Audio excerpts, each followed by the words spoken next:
Assalamualaikum warahmatullahi ta'ala wabarakatuh. Salam sejahtera. A very good day I would like to bid to everyone.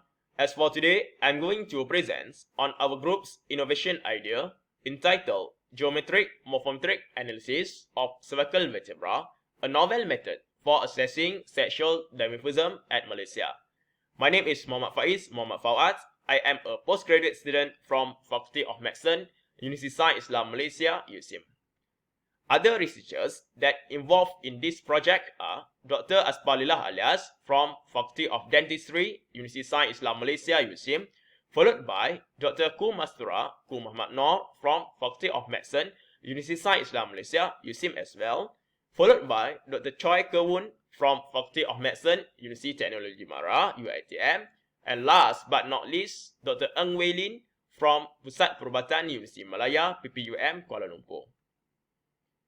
This is the poster of our recent project that has been conducted in order for us to achieve the innovation idea that we are planning to introduce later. As for introductions, forensic anthropology is a field of study which focuses on systematic human remains identifications, primarily human skeletons. And when we talk about this forensic anthropology, there are four important biological profiles that need to be established for the sake of human identifications. The first one is sex. We've got to know the bones are owned by either male or female groups. Second one is from which ancestry the bones are coming from. The third one is what are the estimated age or the age groups of the bones. And last but not least, how was the stature before of those skeletons that has been found. One of the ways or methods that often used by forensic anthropologists to facilitate them in the process is known as morphometrics. Morphometrics can be simply defined as the study or the analysis of shape or form of an object, and it can be further divided into two types, which are traditional morphometric and geometric morphometric.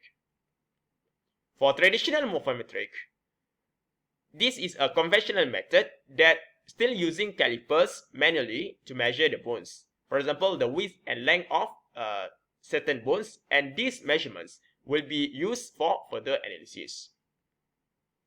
However, it consumes a lot of time as the researchers need to collect the bone, clean the bones first, and classify them individually before being measured. Apart from that, a lot of money and labor force need to be allocated to implement this type of method.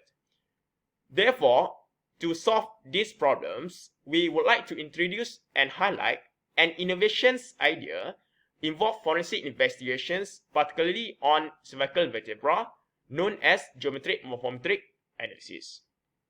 For geometric morphometric, as the name implies, we are analyzing the bones geometrically, meaning to say that we are using Cartesian coordinate system, for example x and also y, or x, y, and z, to quantify bone variations that will be used for further analysis.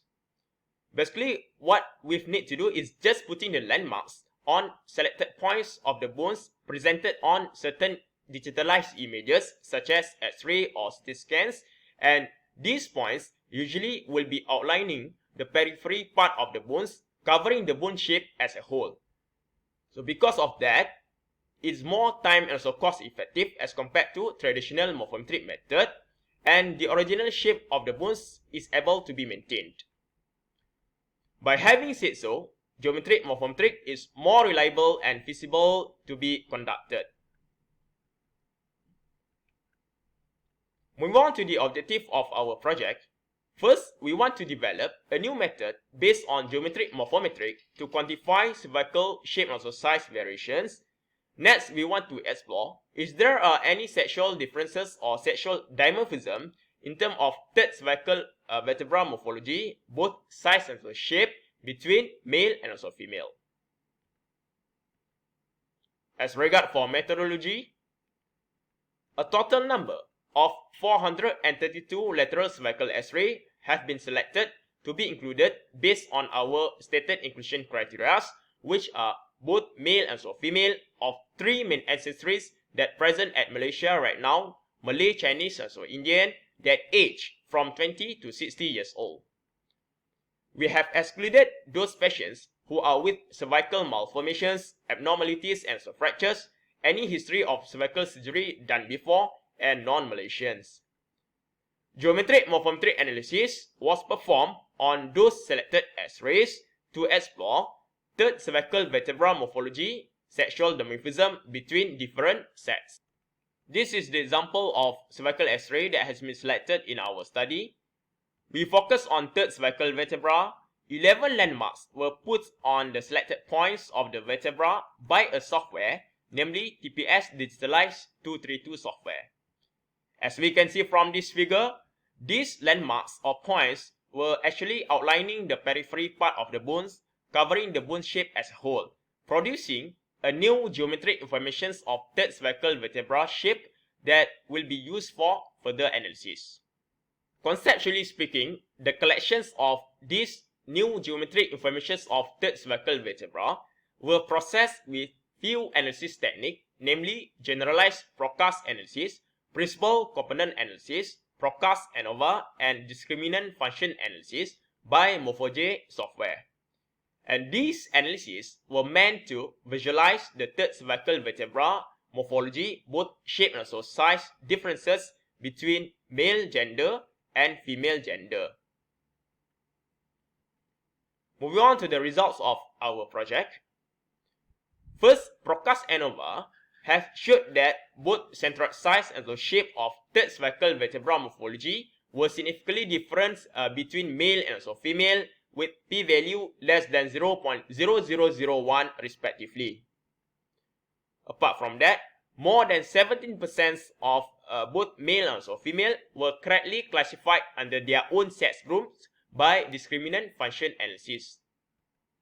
As we can see from this figure, male groups were distributed more on the right side, whereby female groups were distributed more on the left side. Just a small portion of them were overlapped between each other, and this manifesting to us that both male and so female were discriminantly different in terms of cervical morphology. Moving on to the discussions. As we discussed earlier, geometric morphometric analysis is more promising, is more reliable and so accurate because it is able to maintain the original shape of the bones. It is a quick method and cheaper as compared to traditional morphometric method. In addition, it is a highly conducive method to be implemented, especially in the condition where massive data is needed, such as in the vast disaster phenomena like tsunami and also earthquake. Our study has found that there was a significant difference between male and also female in terms of third cervical vertebra morphology by geometric morphometric analysis method.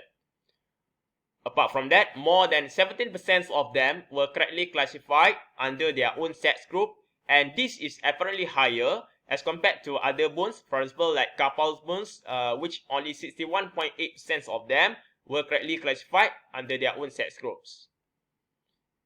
Our study was in agreement with one study conducted by Tzagiani and so Haluzinitis on 2014, which they have found that both size and the shape of cervical vertebra were significantly different between male and so female.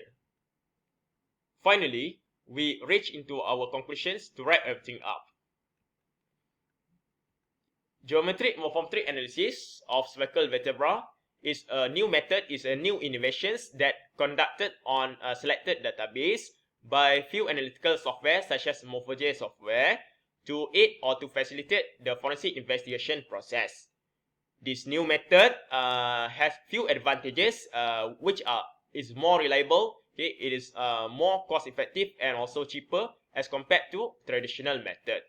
So because of this extra value, geometric morphometric should be considered and it is more feasible to be conducted in forensic diagnosis. These are our references.